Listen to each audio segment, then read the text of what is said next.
Good morning, students. Today I will continue the chapter named Microorganism, Friends and Foes, and this chapter belongs to class 8.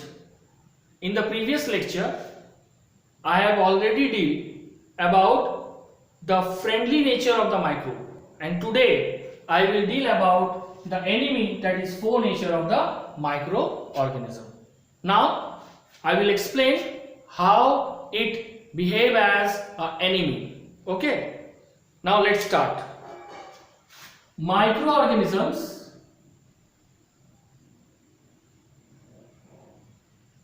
are harmful. Microorganisms are harmful in many ways. Okay, some of them cause disease in plants, animals, and human being.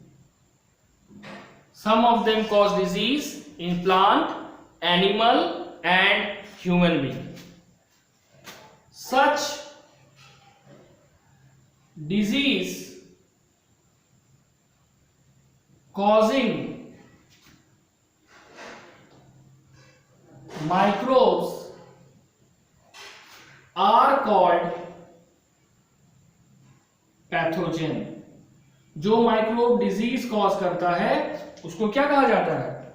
उसको कहा जाता है pathogen. ठीक है, अब हम लोग पढ़ेंगे disease causing microbes in human. Disease causing microbes in human. ठीक है, ये जो माइक्रोब्स है जिसको हम नेकेड आई से नहीं देख सकते हैं, हिंदी में सूक्ष्म जीव कहा जाता है. तो microorganism are causing diseases either directly or by means of an agent called vectors. Vector जब एजेंट के माध्यम से वो फैलाएगा तो उसको वेक्टर बोलेंगे, या वो डायरेक्टली फिजिकल कांटेक्ट से होगा. ठीक है, इस तरह के डिजीज को क्या कहते हैं? These are called communicable disease. These are called communicable disease. इसको कहा जाता है communicable disease. ओके, अब ये जो communicable disease है, जो या तो ये डायरेक्ट फिजिकल कांटेक्ट से हो रहा है या तो वेक्टर से.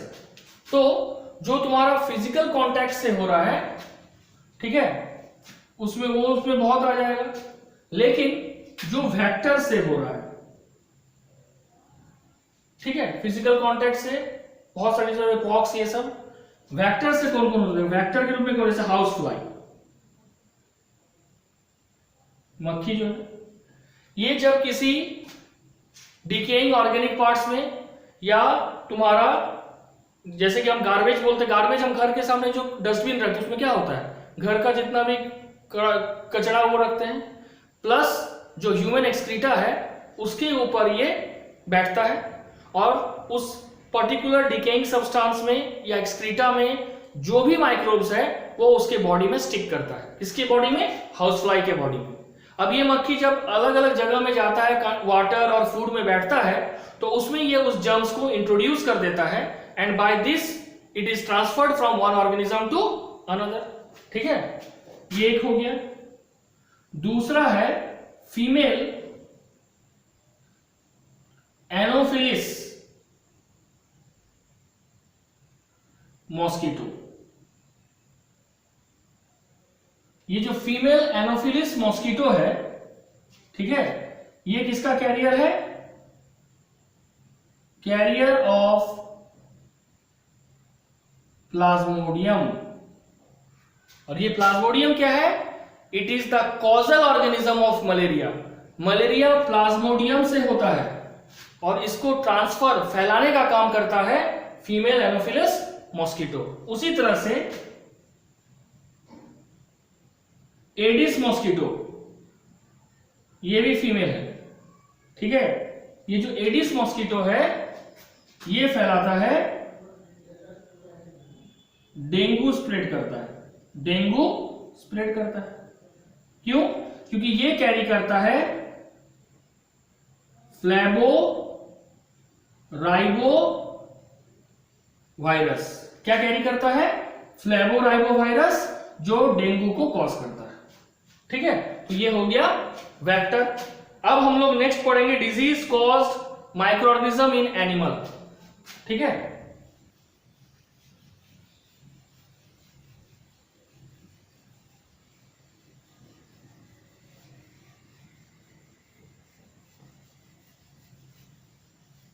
disease causing microorganism in animal. Disease causing microbes in animals.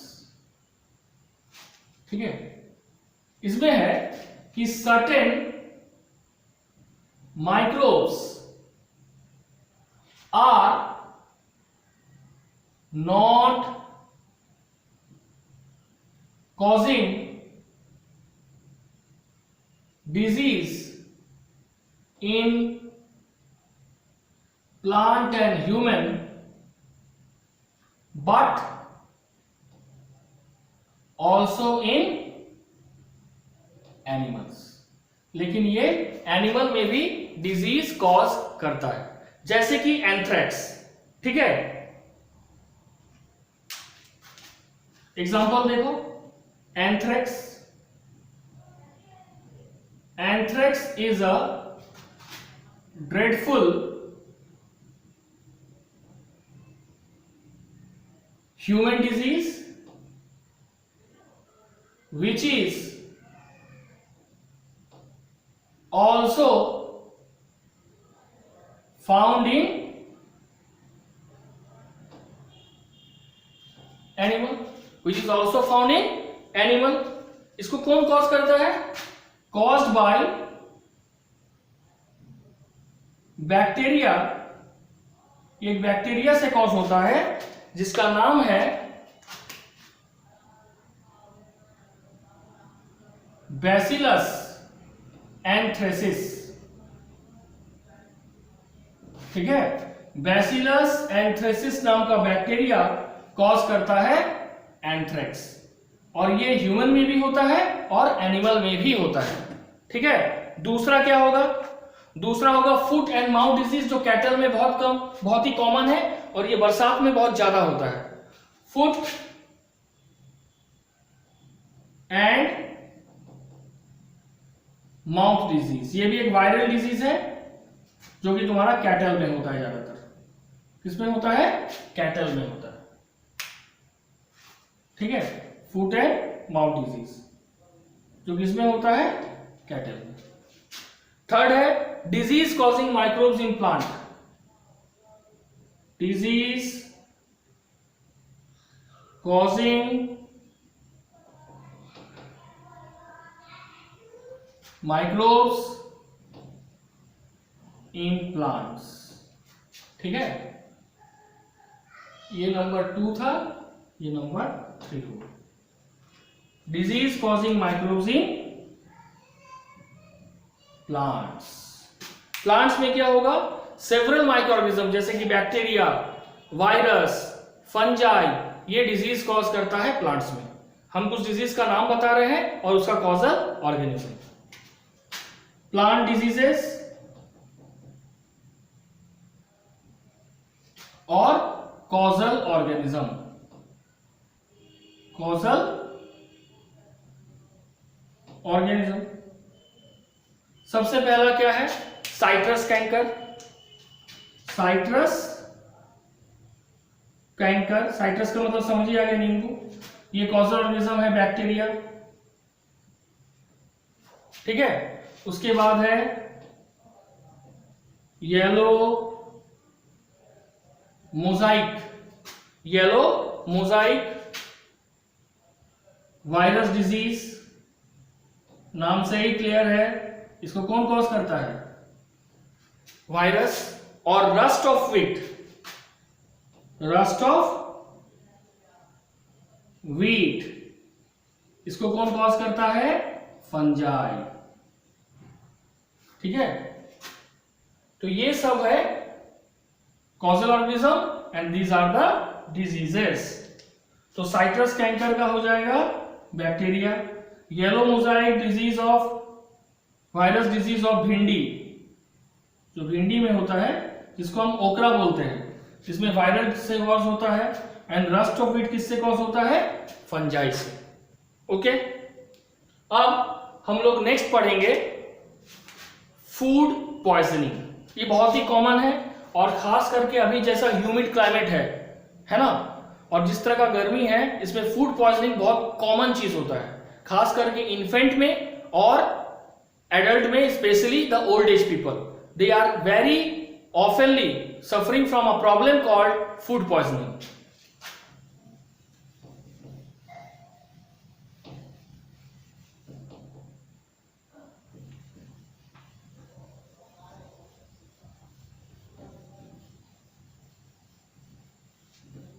Okay, next is food poisoning. For food poisoning, food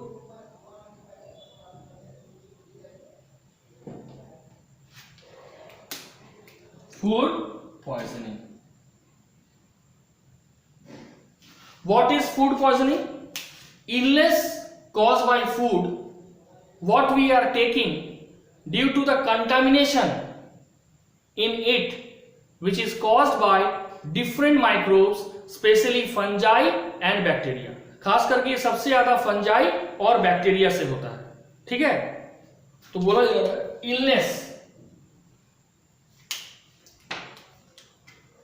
illness caused by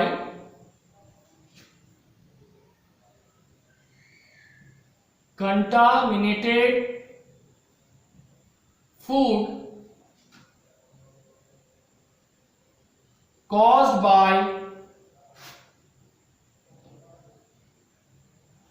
microbes such as bacteria, fungi, certain parasites और toxin. बहुत सारा harmful chemical भी है जो ये organism उसमें release करता है। वो उसमें रहता तो नहीं है, बट उसमें वो ऑर्गेनिज्म वो पर्टिकुलर हार्मफुल केमिकल रिलीज करता है, इसको हम टॉक्सिन बोलते हैं, ठीक है। And that cause the poisoning of food by contaminated heat, ठीक है, which ultimately results into its poisonous nature। मतलब ये एक तरह से हमारे शरीर के लिए पॉइजनस यानी जहरीला हो जाता है, ठीक है। इसका कॉमन सिम्टम्स क्या है? द कॉमन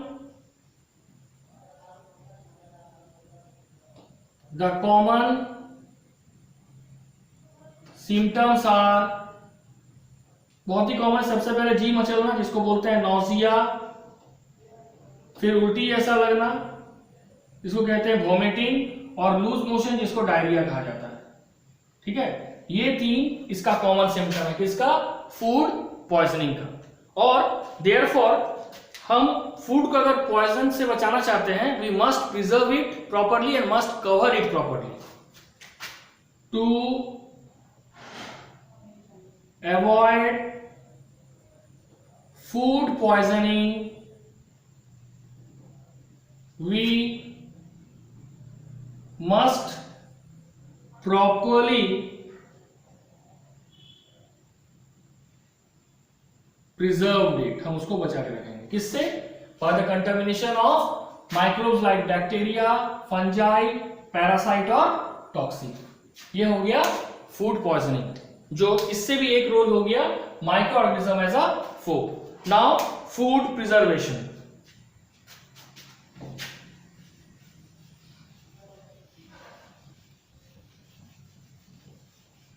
ठीक है, फूड प्रिजर्वेशन।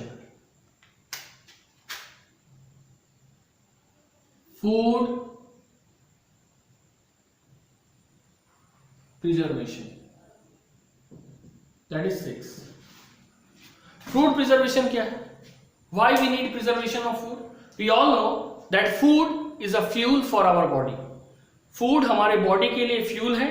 जब ये हमारे बॉडी में ऑक्सीडाइज्ड होता है तो इससे जो एनर्जी रिलीज होता है that is stored in the form of ATP in our body, and that ATP is used by us to perform different work. But if the food what we have we are not preserving it, then it may not be proper for us to take in, and that may cause different type of problem when we take in. And if we not take the food properly, then also it create problem, that is deficiency of energy in our body. इसलिए preservation of food is the most essential part because it is mostly harmed by microorganisms. Now why food preservation is 3? As the microorganism causes change in color and taste of the food. Cause change in color and taste of the food. ठीक है, so we must apply different methods of preservation. हम इसके लिए different methods of preservation technique को अपनाएंगे। एक है chemical method. क्या है? Chemical method. Chemical method, chemical method में क्या करेंगे कि सॉल्ट एंड एडिबल ऑयल, नमक और तेल, खास करके हम यूज करते हैं सरसों का तेल। सॉल्ट और एडिबल ऑयल जो है ये हम कॉमन केमिकल रूप में यूज करते हैं अपने कॉमन फूड को बचाने के लिए from any type of microbes. Okay, salts are added to pickles. हम जो घर में अचार बनाते हैं उसमें नमक दे देते हैं, क्यों? ताकि वो बहुत ज्यादा बेसिक हो जाए, और अगर माइक्रो ऑर्गेनिज्म उसमें अटैक करता है तो due to this excessive salt the micro organism undergo exosmosis, और जब उसके बॉडी में एक्सोस्मोसिस होगा, एक्सोस्मोसिस का मतलब माइक्रो ऑर्गेनिज्म के बॉडी का पूरा वाटर लॉस कर जाएगा एंड दे डाइज ऑफ। ठीक है, उसी तरीके से sodium benzoate, sodium benzoate and sodium meta bisulphate, ये दो केमिकल का हम यूज करते हैं for protection of jams, jellies, ठीक है, स्क्वैशेस, ये सब के लिए। दूसरा तरीका जो हम बहुत कॉमन यूज करते हैं वो है preservation by salt, preservation by salt. हमारे घर में हम जो मीट बनाते हैं, मीट, ठीक है, फिश, इसको हम क्या करते हैं, सॉल्ट से अच्छी तरीके से इसको पेस्टिंग कर देते हैं। सॉल्ट के पेस्टिंग से क्या होता है, माइक्रो ऑर्गेनिज्म इसके ऊपर अटैक नहीं कर पाता है, because if they attack they dies off due to exosmosis, है ना। हल्दी और नमक से कोई भी मीट घर में लाते हैं, देखो पहले उसको क्या करते हैं, उससे उसको पूरी तरह से लपेट देते हैं नमक, और इससे उसको पूरा पेस्टिंग कर देते हैं। ये इसका मेन कारण ये है कि ये प्रिजर्वेटिव्स है, फूड प्रिजर्वेटिव्स है। कौन, सॉल्ट। तीसरा क्या है, प्रिजर्वेशन बाय शुगर,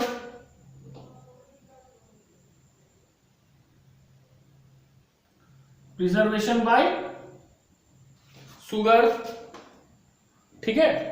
शुगर में भी क्या होगा, जो हमारे घर में जैम्स या जेलीज बनता है, इसमें हम शुगर डाल देते हैं। शुगर डालने से क्या होगा, वो उस पर्टिकुलर जैम और जेलीज का मॉइस्चर कंटेंट को घटा देगा। ये जो शुगर है ये क्या करता है, it decreases the moisture content, इसका, जैम्स का, जेलीज का, ठीक है, और स्क्वैश का। इससे क्या फायदा होता है, microbes are unable to grow. Microbe को ग्रो करने के लिए हॉट ह्यूमिड कंडीशन चाहिए, और ह्यूमिडिटी के लिए उसको मॉइस्चर चाहिए। तो शुगर क्या कर रहा है, मॉइस्चर कंटेंट को डिक्रीज कर दे रहा है। नेक्स्ट क्या है, prevention by oil and vinegar, prevention या preservation by oil and vinegar. Vinegar क्या है, एक एसिडिक एसिड है जो कि एक फर्मेंटेड प्रोडक्ट है, और जब ये एसिड है विनेगर, तो जैसे ही इसको किसी में डाल, जैसे मीट में भी हम डालते हैं, ठीक है, घर में जो जैम है उसमें डालते हैं, फ्रूट, फिश में, मीट जो हम बनाते हैं उसमें डालते हैं। क्यों, ताकि वो ज्यादा देर तक विदाउट कंटामिनेशन रह सके। और ये किसके कारण होता है, विनेगर के कारण और ऑयल के कारण, ठीक है। नेक्स्ट हम लोग पढ़ेंगे pasteurisation, okay, heat and cold treatment.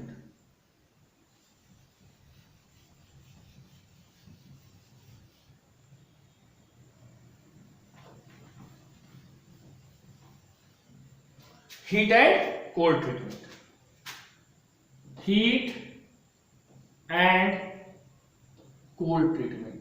देखो ये सब भी बहुत हम लोग कॉमनली अपने हाउस होल्ड में इसको अप्लाई करते हैं घर में। जैसे milk is heated before we drink it, before we drink, why, to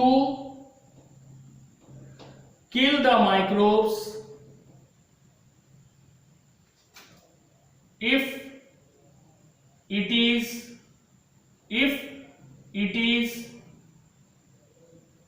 present in it।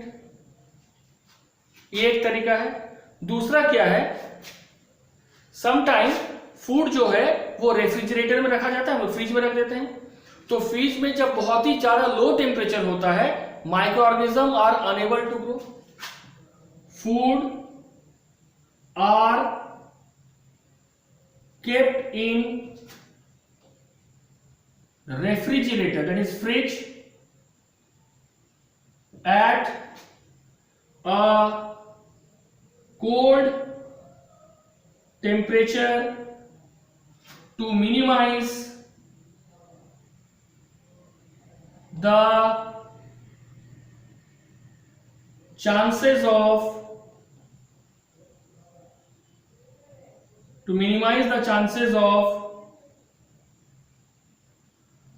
Microbial growth, ताकि माइक्रोब्स का ग्रोथ करना कम हो जाए या ना के बराबर हो जाए, ठीक है। उसी तरह से इसमें क्वेश्चन आता है, व्हाट इज पैस्चराइजेशन। क्या क्वेश्चन आता है, what is pasteurisation.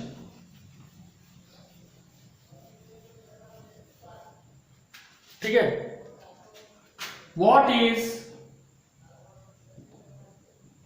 Pasteurisation, PASTEUTEURI, pasteurisation. अब इसका आंसर देखो, मिल्क को 70 डिग्री सेल्सियस में हीट किया जाए for 15 to 30 second, then suddenly chilled, इसको ठंडा किया जाए और रख दिया जाए एंड केप्ट, है ना, स्टोर किया जाए। उसके बाद इससे क्या होता है, इसमें माइक्रोब्स का ग्रोथ नहीं होता है। इसको लुईस पास्चर ने डिस्कवर किया था, लुईस पास्चर डिस्कवर्ड इट, और उनको ऑनर देने के लिए इस टेक्निक का नाम पड़ गया पैस्चराइजेशन। पैस्चराइजेशन। यहां तक हम लोग क्लियर हो गया। अब लास्ट टॉपिक है आज का, इस चैप्टर का भी, nitrogen cycle.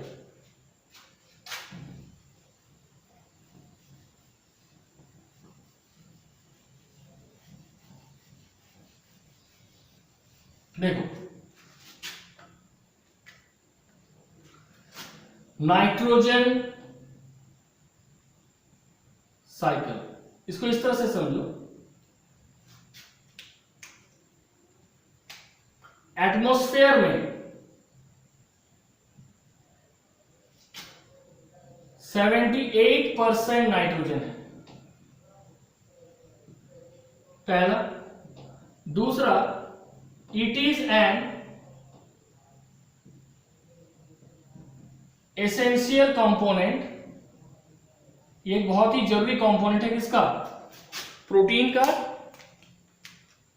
Essential component of protein, क्योंकि एमिनो एसिड से बनता है, एमिनो एसिड में नाइट्रोजन है। दूसरा, क्लोरोफिल। तीसरा, न्यूक्लिक एसिड लिख देते हैं। देखो, डीएनए हो या आरएनए हो, वो न्यूक्लियोटाइड का बना हुआ है, और न्यूक्लियोटाइड का 3 में से एक कंपोनेंट है नाइट्रोजनस बेस, तो नाइट्रोजन आ गया, nucleic acid and vitamins, RNA and DNA and vitamins, ये सबका एसेंशियल कंपोनेंट कौन है, नाइट्रोजन। ठीक है। अब जो एटमॉस्फेरिक नाइट्रोजन है वो है डाई नाइट्रोजन, और ये जो तुम्हारा डाई नाइट्रोजन है, it is not directly used by plants and animals. तो फिर ये यूज कैसे होगा एटमॉस्फेरिक नाइट्रोजन, सम माइक्रोब्स लाइक, कुछ माइक्रोब्स है जैसे कि बैक्टीरिया एंड साइनोबैक्टीरिया, जिसको हम ब्लू ग्रीन एल्गी बोलते हैं, दे फिक्स एटमॉस्फेरिक नाइट्रोजन। इस टेक्निक को, इस प्रोसेस को कहते हैं बायोलॉजिकल नाइट्रोजन फिक्सेशन। ठीक है।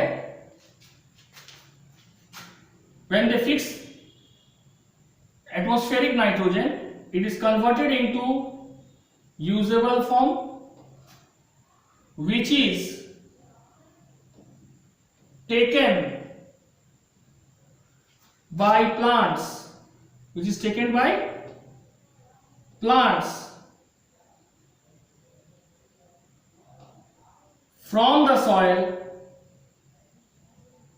by roots, जो कि प्लांट के द्वारा मिट्टी से ले लिया जाता है रूट के माध्यम से। ठीक है। उसके बाद क्या होता है,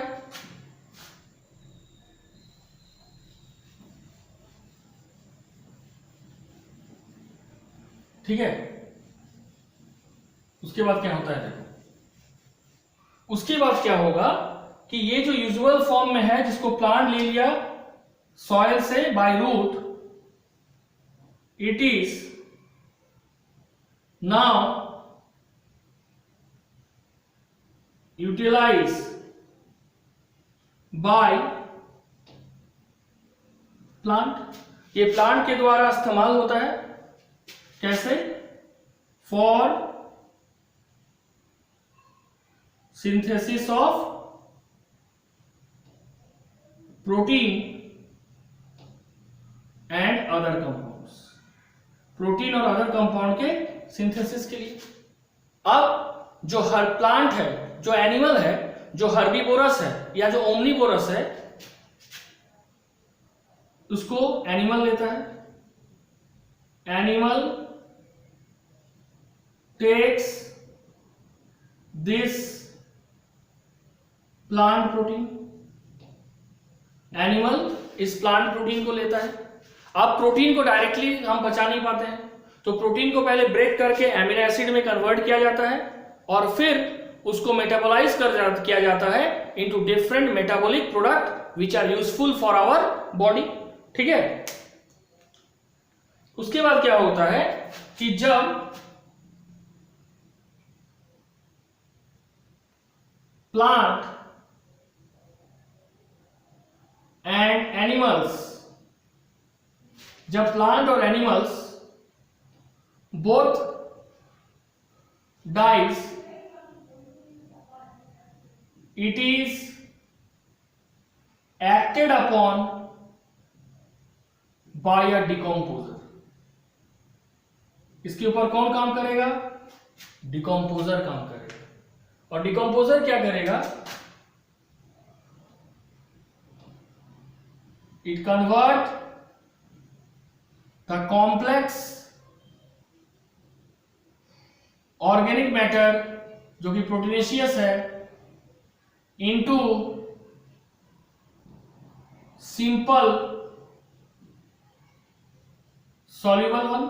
इसको सिंपल सॉल्युबल वन में कन्वर्ट करेगा, जिसमें से कुछ को ये डिकम्पोजर खुद एब्जॉर्ब करेगा to carry on their metabolism, और बाकी को it return to the soil. किसको रिटर्न कर देगा? सॉइल से। ठीक है। और सॉइल से फिर ये कहां चला जाएगा? This usual form which is taken by plant from the soil by root. इस तरह से ये नाइट्रोजन साइकिल कैरी ऑन होते रहेगा। ठीक है। अब इसको हम डायग्रामेटिकली समझा देते हैं।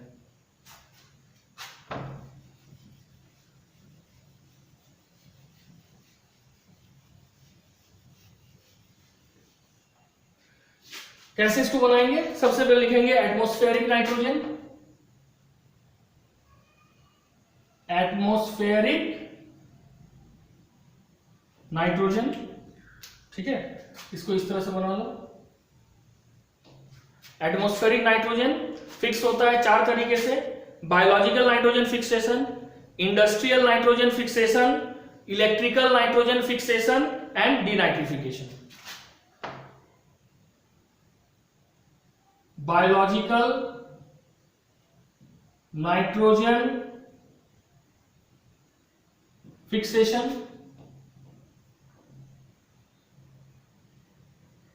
इंडस्ट्रियल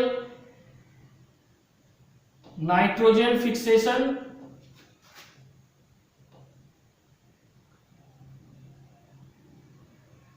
इलेक्ट्रिकल नाइट्रोजन फिक्सेशन और डीनाइट्रिफिकेशन। डीनाइट्रिफिकेशन का मतलब हुआ conversion of ammonia into nitrite and then into nitrate and finally into dinitrogen that is going back into the air। अब देखो, ये जो बायोलॉजिकल नाइट्रोजन फिक्सेशन है या इंडस्ट्रियल नाइट्रोजन फिक्सेशन है, इससे क्या बनता है? Ammonia NH3। ठीक है। NH3 से क्या बनता है? नाइट्रेट बनता है। NO2 से क्या बनता है? NO3। नाइट्राइट से नाइट्रेट। ठीक है। ये जो नाइट्रेट है ये इलेक्ट्रिकल नाइट्रोजन फिक्सेशन और डीनाइट्रिफिकेशन का प्रोडक्ट है। ठीक है, अब क्या होगा, इसको हम रख लेते हैं।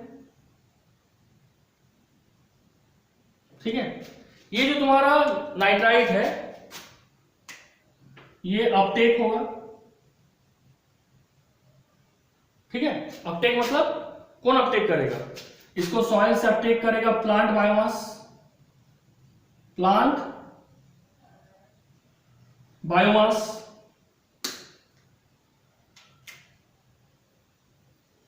प्लांट से कौन लेगा, सिंपल बात है, एनिमल लेगा। तो यहां लिखेंगे एनिमल बायोमास का ये पार्ट बन जाएगा। एनिमल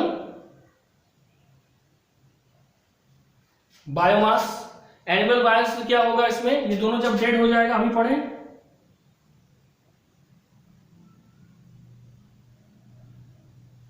डिकेइंग बायोमास होगा।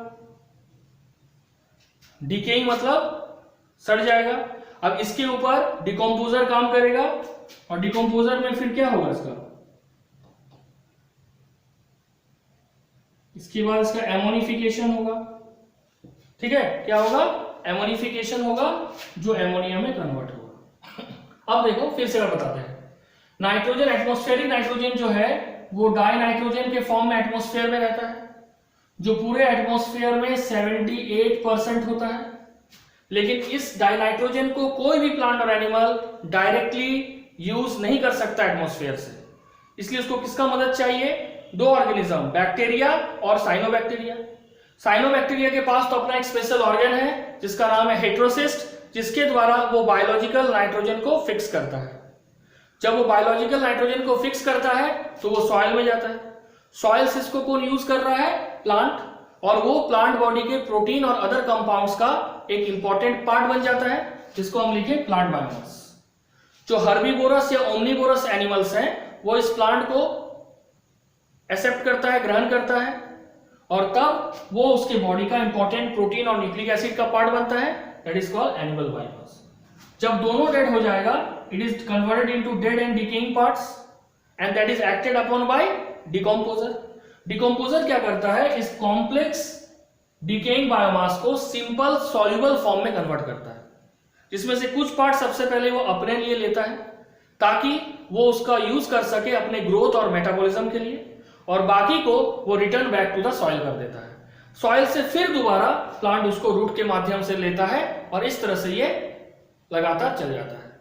इसमें बेसिकली प्रोसेस क्या होता है, पहले नाइट्रिफिकेशन होता है, दैट इज नाइट्रोजन नाइट्रेट फिर नाइट्राइट में कन्वर्ट होता है, फिर एमोनिया एमोनिफिकेशन होता है, दैट इज एमोनिया में कन्वर्ट होता है।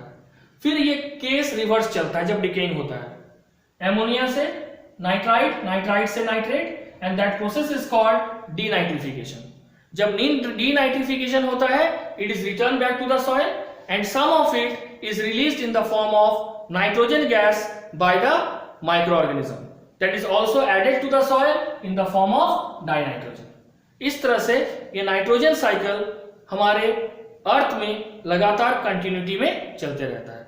And now this is the last topic and now it is the completion of the chapter microorganism, friend and fools. That's all for today. Thank you.